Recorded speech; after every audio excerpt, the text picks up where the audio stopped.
The world of automation is undergoing a paradigm shift. This changes everything. Welcome to Universal Automation. The world of plug-and-produce software components, making complex things simple and reliable. Think of it as the dawn of an industrial automation app store.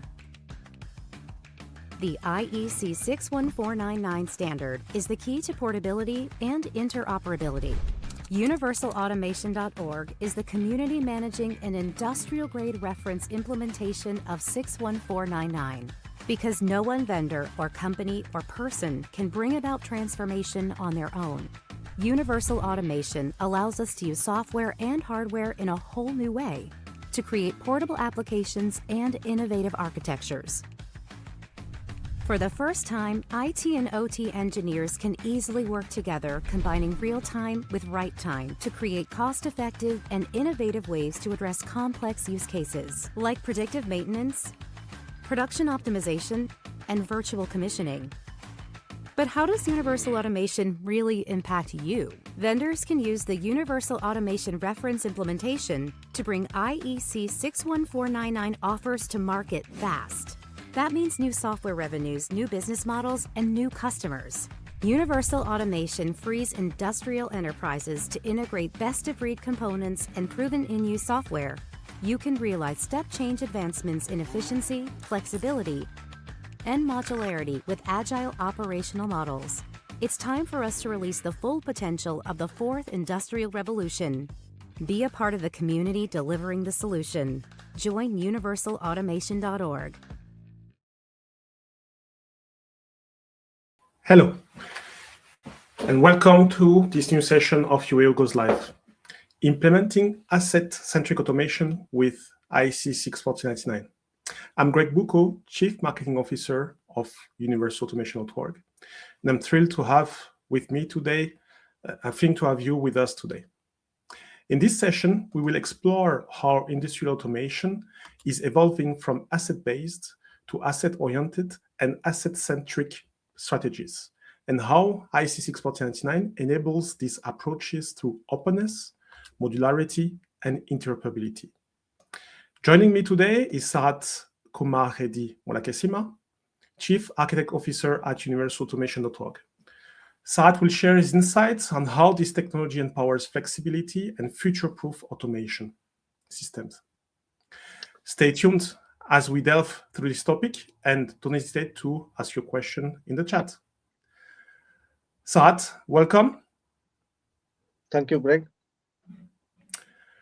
Can you introduce yourself to us again for those of you who know you again?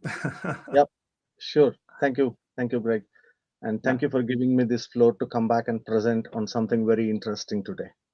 It's been a while that I was part of this session and presenting some interesting topic. Sure. Today we have a very interesting topic, which is what exactly is asset-based and asset-centric automation? Where do they apply, and how connected they are, and how different they are? So this is what we are going to explore a little bit. And beyond that, we are going to look at how asset-based and asset-oriented control automation can be done using IEC 61499 and the Universal Automation Runtime.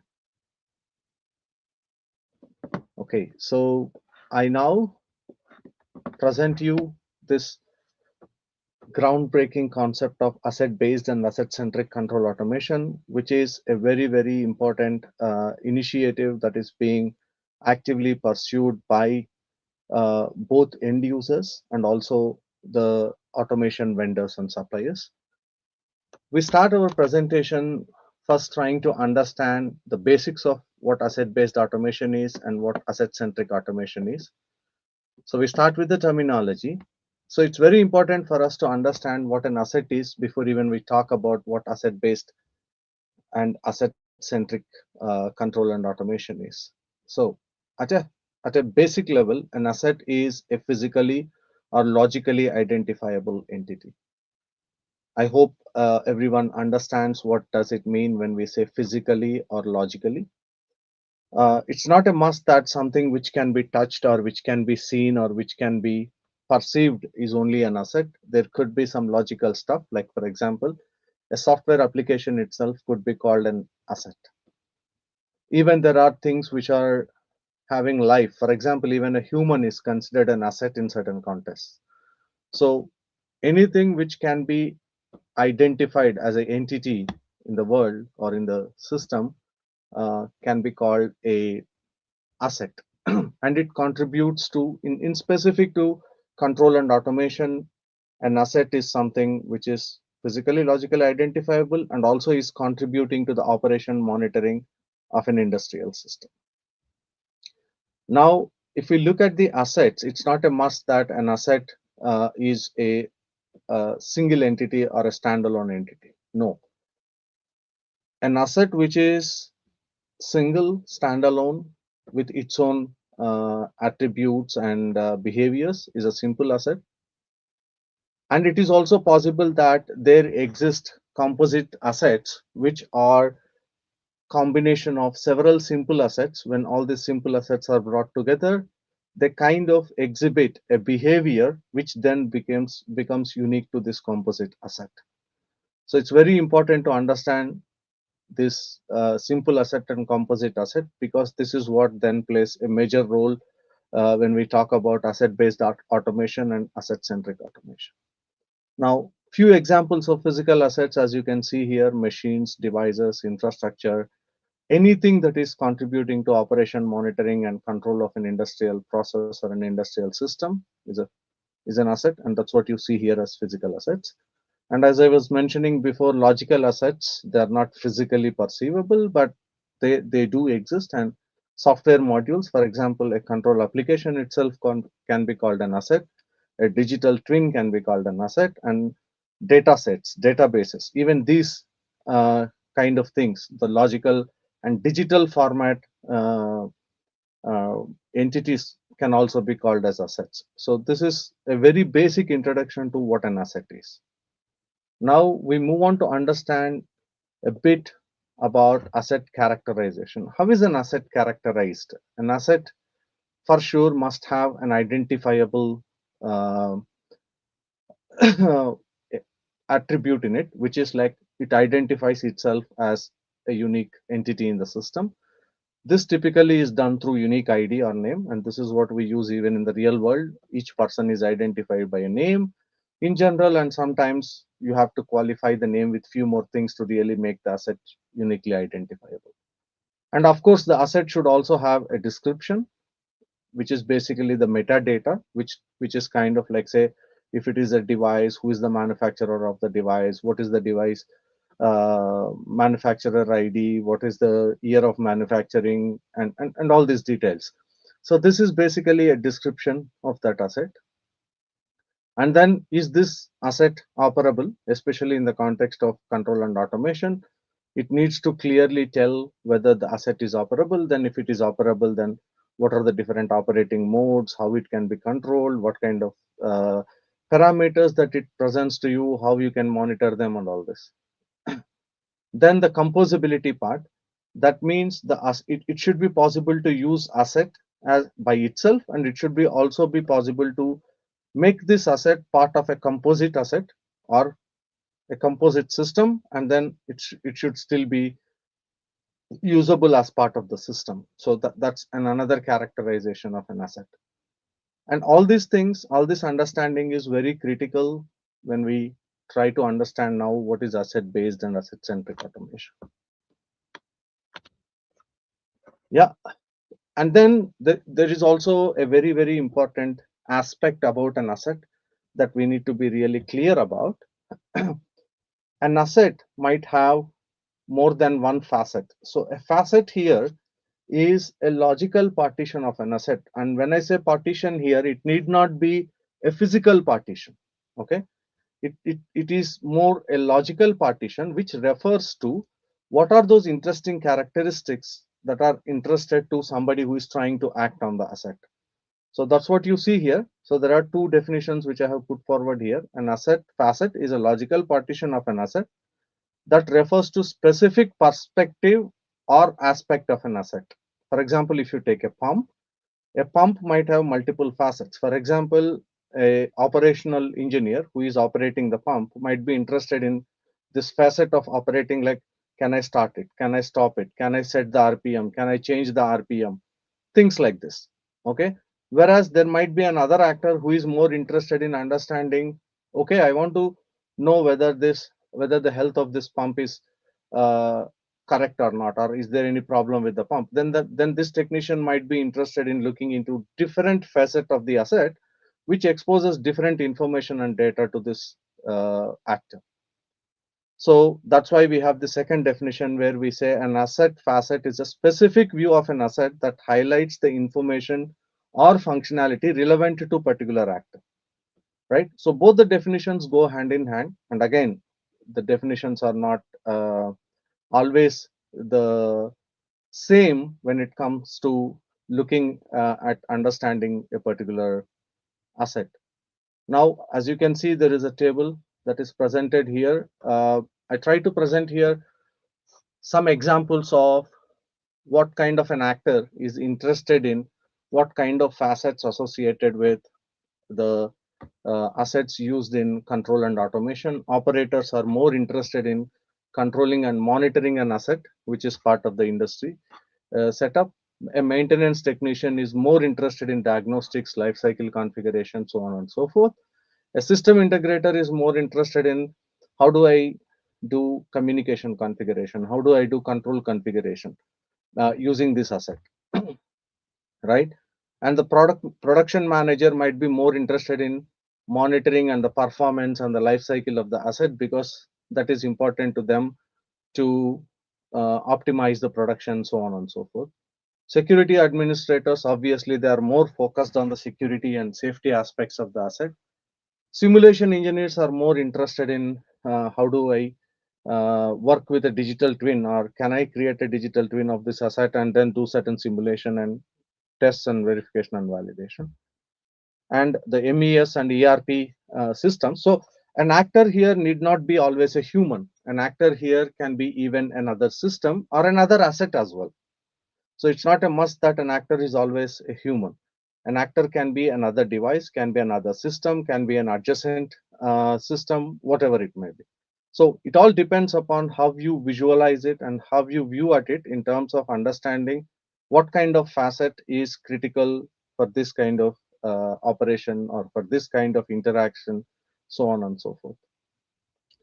So this facet as well is important when it comes to asset-based and asset-centric automation, because we leverage on these facets when we try to implement this asset-based and asset-centric control and automation. Now we get introduced to the very basics of what is an asset-based and what is an asset-centric control, and how do they compare with each other, compare and contrast with each other. So asset-based control is strategic development of your control application.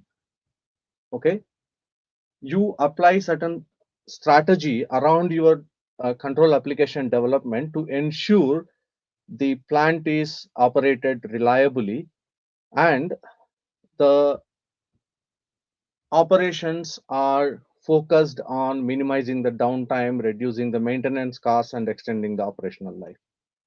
So this is more close to the shop floor, where you are doing certain things to make sure you are using the asset in a way in your control application that you are able to maximize the uptime, reduce the maintenance costs, and extend the operational life of the asset.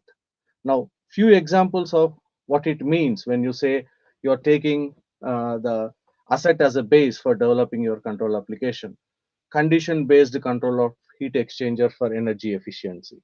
What this basically means is, apart from asking your heat exchanger to operate in certain way, before you ask it to work in a way, you take into consideration the condition of the heat exchanger itself. It is possible that over a period of time the heat exchanger has deteriorated a bit, and then maybe it cannot heat up so quickly, or it cannot cool down so quickly. So then you take these aspects into consideration when you are putting your startup sequence, when you are putting your shutdown sequence into consideration. Okay, my heat exchanger, let's say, has aged a lot, so now it's not a good idea to really ask it to heat up so fast. Things like this.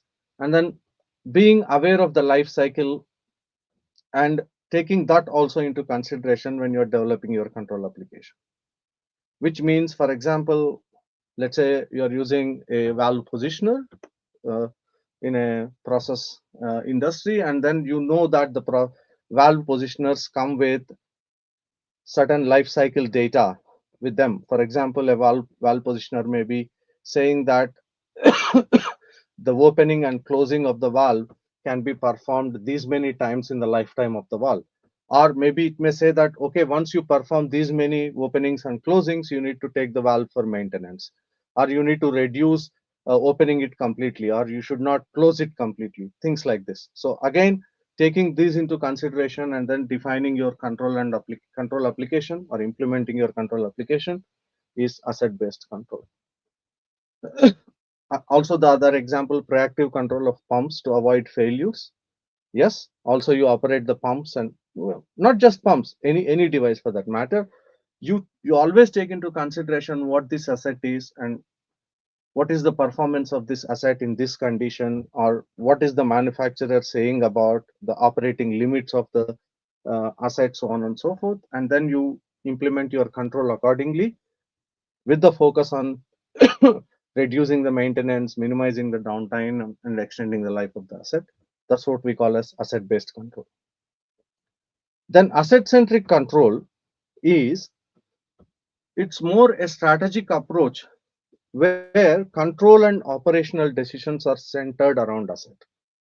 So a control application engineer is mostly just focused on writing the control application that he is able to control the overall process by virtue of controlling an asset.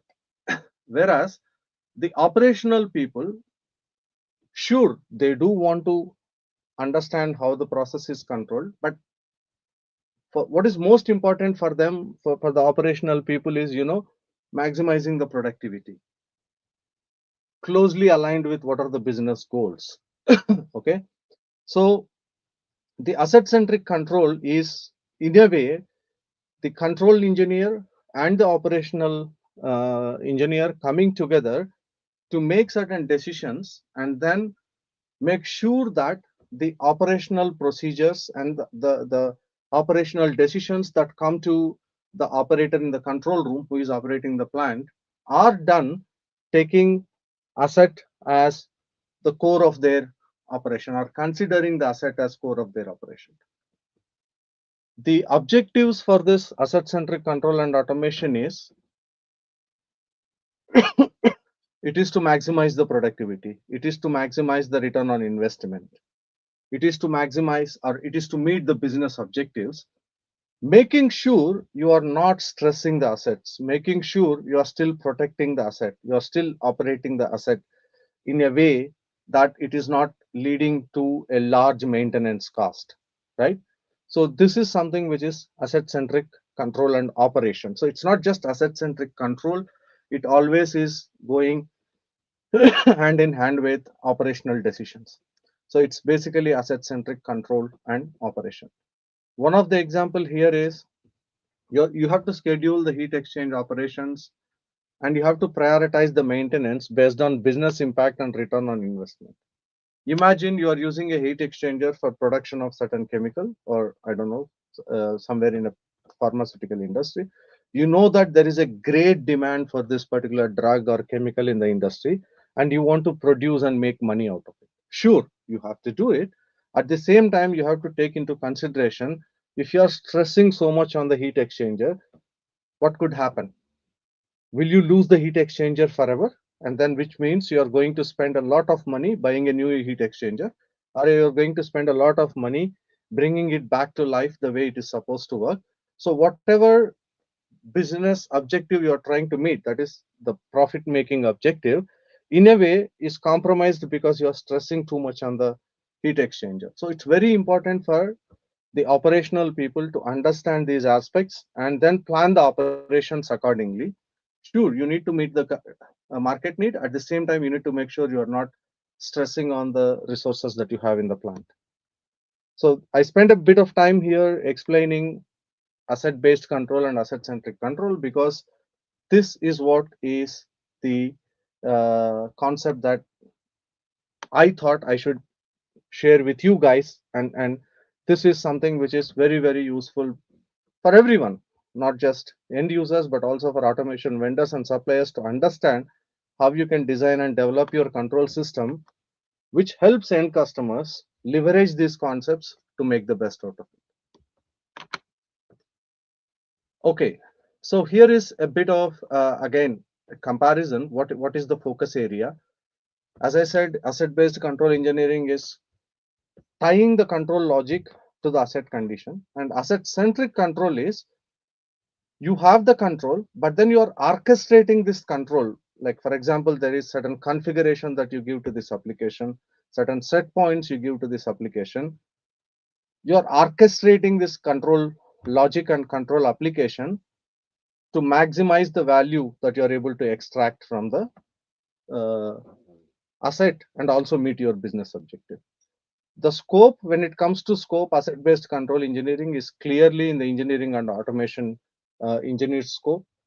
On the other hand, the asset-centric control is more a strategic orchestration of the control, which means the operational engineers are supposed to define how the strategic orchestration is to be done so that their business objectives can be met with minimal impact on the assets. Now, what type of data is used here? So mostly it is real-time sensor data that is coming from the asset, which is used here in the asset-based control.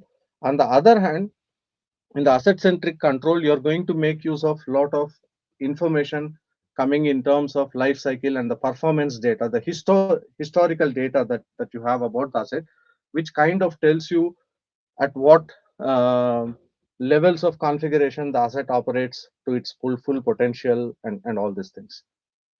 Again, responsibility, as I said, it is the engineers who are defining and configuring the control system that take care of the asset-based engineering. And in case of asset-centric control, it's the production and operations planning people who have to work and come up with this orchestration methodology and then use the control system engineers to orchestrate the logic and configuration accordingly. And in terms of goal, optimizing the control performance and asset reliability is the asset-based control engineering goal. On the other side, the asset-centric control is about maximizing the value that you're able to generate in terms of meeting the business objectives using this asset-centric control. Okay, great. Now that we know what is asset-based control and asset-centric control, how do we design and develop this? What are some of the important principles that are foundational to designing and developing an asset-based control or an asset-centric control? One of the very, very important design and development principle is you should be able to encapsulate and abstract an asset definition. And then once you are able to encapsulate and abstract an asset behavior, then you want to reuse it. And you also want to make it configurable in order to make it unique to the specific instance of the asset. Also, you need the ability to modularize some of the implementations of asset-based control and the asset-centric control so that this modularity can help you scale to whatever level you want to scale. And then the asset-based and asset-centric control both are towards doing a decentralized and distributed intelligence. That means you avoid too much dependency between the assets, or let's say there are 4 or 5 assets which are coming together and delivering a job, and you want to make sure that one asset sure will get influenced by what the other assets are doing, but if this asset can operate independently with the cognizance of what other assets are doing, that's the best that you can achieve. So decentralized and distributed intelligence is very key for asset-based and asset-centric uh, control and engineering. Of course, portability and interoperability. This is something which is most important thing in the industry today. It's not just about asset-based and asset-centric engineering, but this portability and interoperability brings in a lot of flexibility in terms of choosing the vendors, suppliers, devices, the assets that you want to use for your control and automation. Plug and produce, highest engineering efficiency. This is what gives you the highest engineering efficiency. So this uh, design and development principle is a very, very important one.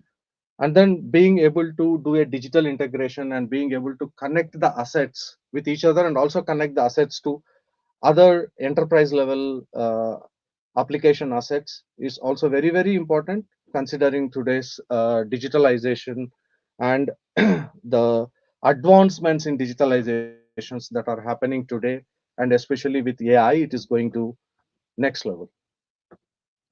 Vendor independence and openness, again, this is something which is being now demanded, I would say, or which has now become a mandatory thing in any of the industrial automation solutions. This is something that the end users always want it, because they don't want to be tied to a particular vendor. They want the openness that they're able to use the same control application and same implementation of a control application, or even if it is asset based or asset centric, they want it to be independent of the vendor. They want it to be developed independent of the vendor, and then they want it to be used on multiple hardwares and multiple software platforms. The other important principle is software defined. So always you want this freedom of running your control application more based on uh, what is defined in the software, rather than driving it based on what hardware you have. So this is a very, very important principle that even the asset based and asset oriented control application and engineering needs to adhere to. Of course, as I said, orchestration is the key for asset centric automation, because if you look at most of the distributed control systems today, let's say I create a control application and then I deploy it, and it is running and managing my process plant.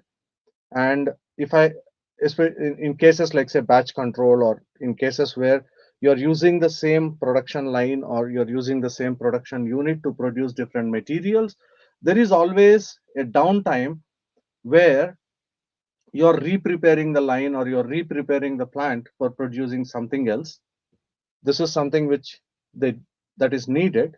On the other hand, for example, let's say I deployed a control application, and now in the middle of the process, I realize that I need to make a change to the way the control application is working. I want to orchestrate it a little bit differently so that I'm able to make the maximum value out of the assets that I'm using for this production of material. The ability here is to orchestrate the application on the fly, which means you're not stopping your process, you're orchestrating new configuration, or you're orchestrating some additional logic into the application, and you're able to get it to work or steer it the way you want to make it work. So this is something which is very critical to asset centric automation. Orchestration is a very, very, very important aspect for asset centric automation. Now that we know what are the design and development principles that are key to implementing asset-based and asset-centric automation, we should always also be aware that, okay, I have this design development principles, I'm modeling my system, I'm modeling my application based on these principles, but then what kind of programming constructs, what kind of programming concepts, what kind of programming languages should I use to easily implement a system which is modeled based on these principles? That becomes very critical. So next we look at these programming constructs, which are very, very key to achieve what you modeled and designed and take it into implementation and execution. And these are the very important programming constructs. One, obviously, object-based and object-oriented programming. This is what brings you those four object-oriented principles into play: abstraction, encapsulation, polymorphism, and inheritance. Okay, not everything is needed. you could do very well with three of them: abstraction, encapsulation, and polymorphism. Yeah, inheritance may or may not be. Inheritance can be achieved in multiple ways. We will come to that in the later slides when I present how 64099 helps you achieve that. Of course, the service oriented architecture, this is something which has been there in the IT world for a long, long time, and also came into the industrial world uh, maybe few years before, maybe 5 to 10 years before, but was not pursued so much on the embedded level. This was more pursued at an application level, things that run on engineering stations or things that run in enterprise servers or cloud, whatever, is not much pursued at the embedded level. However, if we want to realize this dream of asset-based control and asset-centric control, it's very, very important that we are also able to leverage the service-oriented architecture and principles uh, to achieve or to implement those models which are created using those design methods. Another important aspect is event-driven modeling and programming, which is very, very key to independent execution of logical units. As I was saying, distributing, being able to distribute intelligence or being able to distribute the application to multiple edge nodes. And these edge nodes, they need to talk to each other uh, as and when needed. It's not like, okay, I'm talking to someone continuously to know if this someone is going to do something tomorrow. No, that doesn't make any sense. What makes sense is, okay, if there is a way that I come to know this person started doing this and I want to start doing something else, that's the best. I don't want to keep pinging this person, have you started, until this person starts doing something, right? So similarly, event-driven modeling and programming is very critical to asset-based and asset-centric engineering, because the assets, the efficient way the assets communicate with each other is need-based. Only when there is a need, they need to exchange information. Only when there is a need, they need to exchange data or events. So event-driven modeling and programming is critical to achieving this high level of efficiency in asset-based and asset-centric control. State machines and state-based control and operation. This is also a very, very important programming construct, especially when an asset has to decide in what state, what behavior that it should expect. And for the asset-centric automation, it's important for the orchestration of the asset-centric automation to know what is the current state of this asset. Now, from this state to which other states can it transition? Does it make sense to transition this asset from this state to that state in order to achieve my objective, right? So all these things become very critical. This programming construct is very important to implement the asset-based and asset-centric control and automation. Then asynchronous communications. In a way, event-driven modeling and programming itself is towards achieving asynchronous communications. Same thing as I was explaining. Communicate only when needed. Why do you want to flood the communication network even when there is no need for you to communicate, right? So for efficiency, for efficient utilization of the resources, asynchronous communications are really, really critical. I take a little pause here from the concepts to bring you back to what we are, just to bring back what universal automation is for the benefit of the people maybe who have joined here for the first time. I will continue on the topic just after this slide. So for those who are new on the streaming, Universal Automation is a non-profit organization. It's an ecosystem of users, vendors, and academics. And we operate with a principle of common automation kernel based on 61499 as a shared source. So the model used here for achieving openness, for sure, it leverages the openness concepts that are available in 61499, and on top of it, it is the shared source model which makes the dream a realization. So shared source model, we operate on the shared source model for the best portability and interoperability. And of course, today innovation landscape is not done in silos. Innovation always happens in collaboration. So we foster for innovation through collaboration by bringing all these different types of members into this organization. Okay, so I'm again coming back to this design and development principle just to throw or shed some light in terms of how these design and development principles are supported by the 61499 and UAO together. So the asset encapsulation and abstraction, as I was mentioning, object orientation is the fundamental here. The function block model, the ECC state chart, the concept of composite function blocks, the sub applications, adapters, user data types, all these things help implement asset encapsulation and abstraction. Then comes modularity and scalability. It's very important that even with this encapsulation and abstraction, you are able to make an hierarchical composition. As you can see here, there can be an FB becomes part of a composite FB, becomes part of a sub application, becomes part of an app. So this kind of modularity helps you scale your application. Then comes the decentralized and distributed intelligence. It's a no-wise to say 61499 is focused on distributed control systems, is a standard for distributed control systems. So by nature, it supports decentralized and distributed intelligence. And to achieve this, the standard contains the definition of system, devices, and resources model, application ability to map application to multiple resources in multiple devices. And then, of course, the event and data connections across devices are implicitly supported. The communication service interface function blocks are also key to achieving this distribution, because these are the ones which enable you to implement the exchange of events and data between function blocks running in different resources and devices. Plug and produce, also some of the fundamental things that are touched upon in 61499 standard. The management commands that give you the ability to do this plug and produce kind of implementations.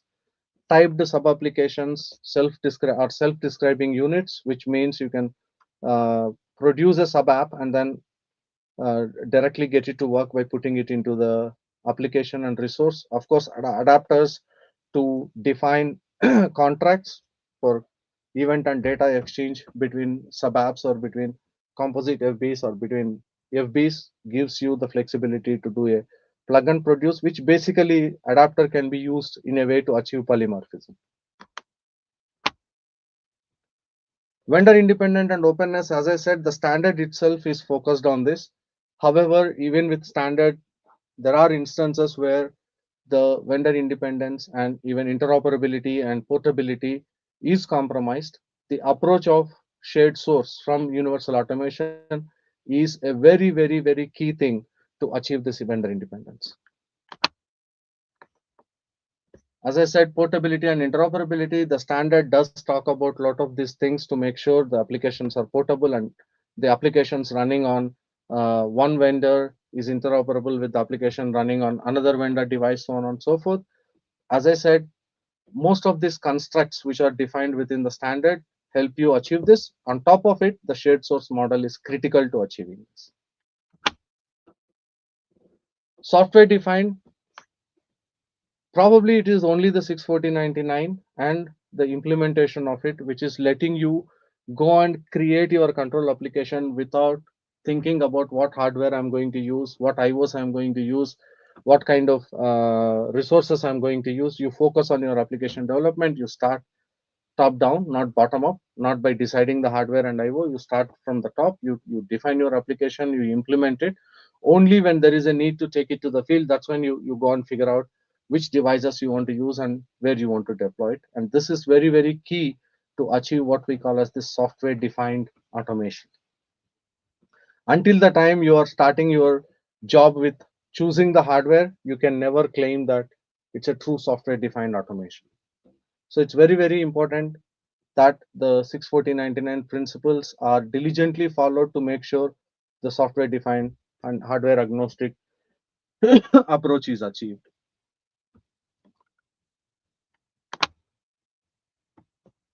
Orchestration, yes, again, some of these concepts in standard, the possibility to have application networks, the management commands for managing the life cycle of the application and the runtime topology, and then using these supervisory function blocks and sub app coordinating with each other. All these things contribute to making an application orchestratable and then also being able to orchestrate it.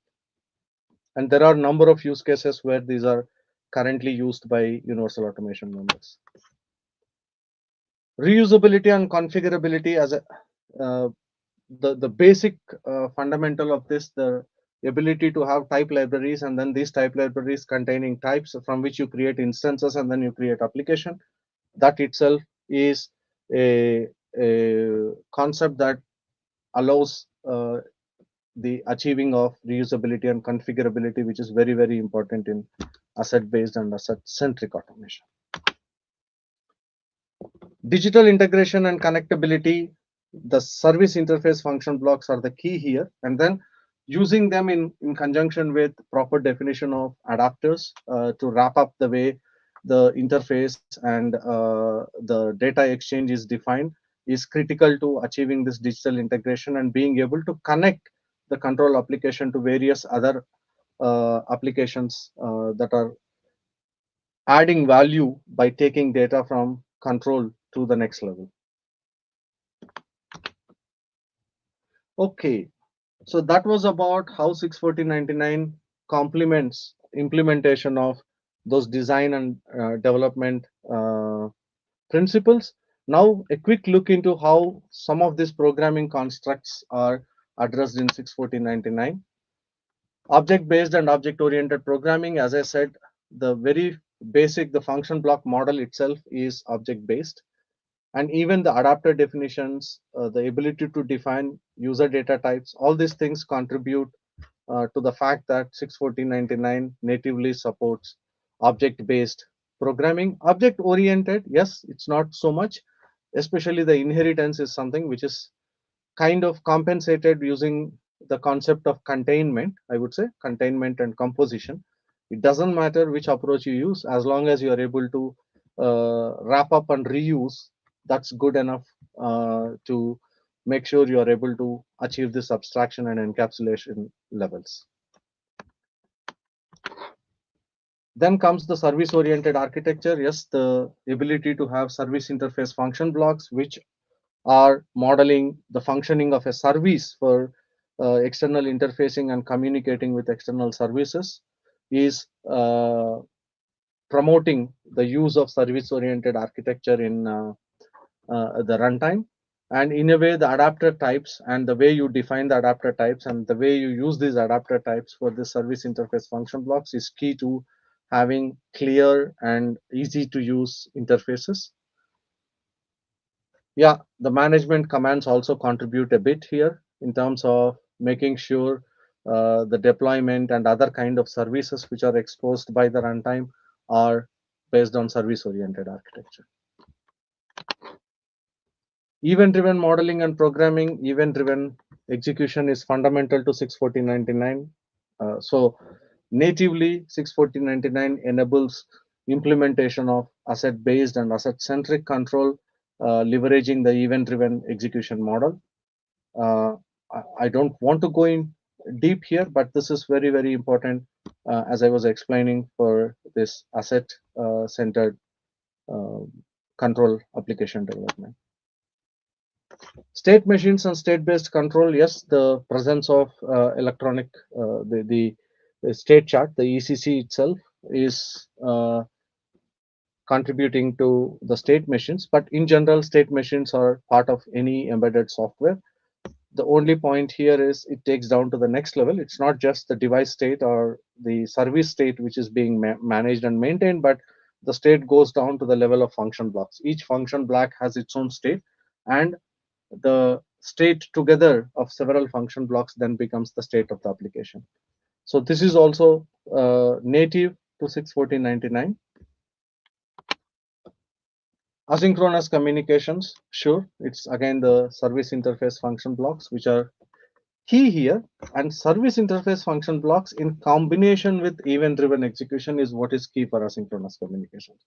Even if you have service interface function blocks which are cyclic, that still doesn't help you achieve this asynchronous communications. For that, you have to do a lot of work in your implementation to make it asynchronous. But with 61499, the design itself is supporting you to do the asynchronous communications, or it is enforcing this principle.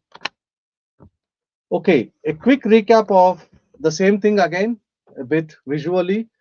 Uh, Event-driven function block, again contributing to object-based, event-driven modeling, all these principles. Software hardware decoupling, the system device and resource model, which is helping you to decouple the application from the underlying platform and the device and the hardware. The distribution, yes, the native concept of distribution is part of the standard. So the distribution of intelligence and the distributed execution of application is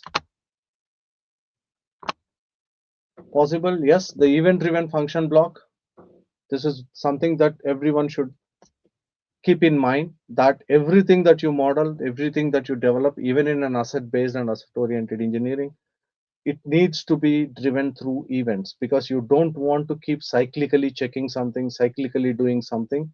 Sure, if there are instances where there is a need to do that, yes, you can do, especially if there is a repetitive task, like for example moving something at certain interval in one direction and moving it back. If this is something which is to be done, yes, you can use cyclic. But if you want this movement to be done only when there is some change detected, that's when the event driven thing comes into play. So it's very, very important that you differentiate these things and then implement them accordingly. So the basic function blocks, the composite function blocks, everything is event driven, and these constructs help you uh, abstract, encapsulate, and implement an asset. Application and device resource models, these are key to again achieving two important things: the vendor independence, the hardware independent, and also interoperability and portability. And this is what is a demonstration of how the application is unlocked from the underlying device and hardware. Plug and produce software components is again achieved through this library concept, where you have types defined in a library, you instantiate these types, and then you program your whole applications. Then you select the hardware topology. This is what is the top-down approach of control engineering, and this is very critical to implementing asset-based and asset-centric control. You should be able to bind to an asset what you are developing much late in the game, based on what this asset offers, but then your application should be still equipped to deal with these things. Deploy application to the controllers, and then you are done. And the intercontroller communications, as I said, the distribution is implicitly taken care. Yep, this is all what I had to present today. I think I have done my talk in the time plan. Greg, I think we can go for open session where we can take some questions if there are any. Sure. Thank you, Sarat. Thank you for this detailed presentation of asset-based, asset-centric controls. So I think it was quite good to see all of those. I don't see any questions yet in the chat, but still, I have a question for you. Yes. What do you see are the main benefits for companies adopting this asset-centric automation today, let's say, versus the asset-based, for example? Yeah. So for that, we need to understand how the control is done in the current context. Most of the control systems today, for example, a control application engineer, he is or this person is focusing on developing the application, keeping the process as the center of the universe. Now, in such an implementation, you are not paying attention to, will this control application work with this type of asset? Will this control application, let's say for example, I have a heat exchanger from XYZ vendor, and tomorrow I want to replace this heat exchanger from this XYZ vendor with another vendor. Now, is your control application capable enough to handle this?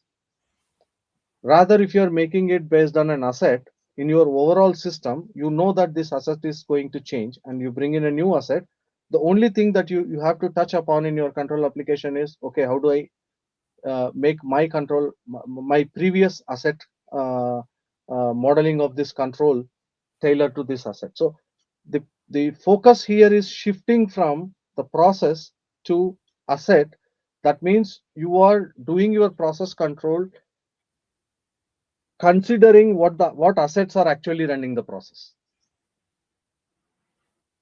So which kind of helps you make sure that the control application is performing it to its best, considering the abilities and considering the functioning of the asset, and you keep improving it with historical data by analyzing the historical data and a lot of these things. So this is one way of looking at it. And the other thing is, until now, for example, I was visiting few plants and I was a commissioning engineer before. Always the technicians had a complaint saying, oh, if I go to the control room, it's only the operator screen that I see there. Now, if I want to look at the diagnostics of the, let's say, a valve and understand why the valve is struck, I need to walk up to the valve. I connect my diagnostic tool to that and then look at it. Rather, if you're designing your application and if you're doing your automation application based on what type of valve it is, and then you create different facets of this asset, the corresponding actor can come, look up to this facet, and then say, okay, now I know what to do. So really have something which is, like, say, tailored to the one who is using, or actually, having that information, basically. Yeah. Yeah, and then the programming tool should have the ability, for example, let's say you realized you don't need a particular information before, and you now realize that, okay, I need to have this view of the asset for some reason. Then the engineering tool, if it is created and developed to do this asset-based control, then you can quickly bring in this new view, new facet, and then say, okay, here it is, you can use it. So without having to reprogram everything, or without having to do any changes, actually, it's already pre-made, let's say. Okay, quite interesting. And I loved as well your point about let's say software defined, because I hear that this is a lot. Let's say it's kind of the buzzword today on the market. Everyone is going software defined, but I tend to see that you made a point on pay attention. Okay, what means software defined, and how do we understand it, and this hardware independence. Especially that we see that others are using software defined, but it's still kind of being hardware independent. This is what we need to understand, Greg. Being hardware independent doesn't mean it is software defined, right?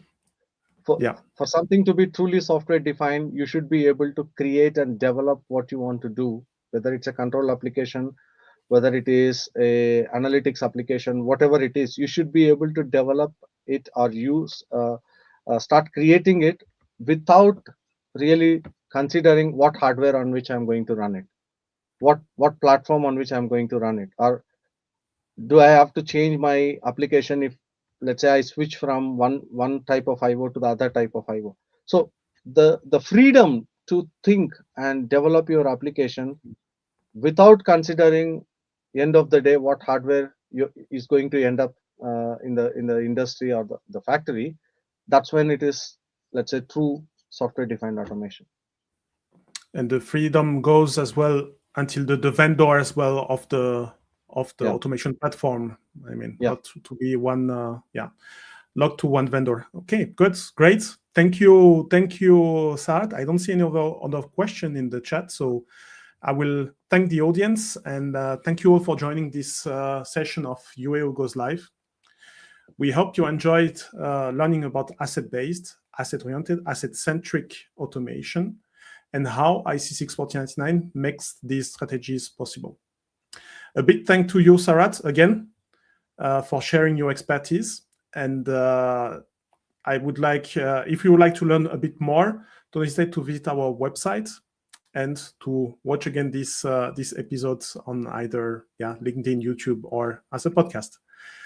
Do not forget to follow our page for upcoming updates and upcoming episodes. And for sure, the community of universalautomation.org is open and is now, by the way, on Reddit. So don't hesitate to to go there, follow us, and join the conversation. And I wish you a very nice, or very good end of the day, and see you soon. Bye-bye. Yeah. Also, thanks from my side for listening to us and for encouraging us to bring you more and more concepts of this type. Feel free to send your feedback even in emails or whatever way it is possible. It's not a must that it needs to come out here as a question. If you have a question, please don't hesitate to write to us, and we'll be happy to get back to you. Thank you all. Bye-bye. Thank you. Bye.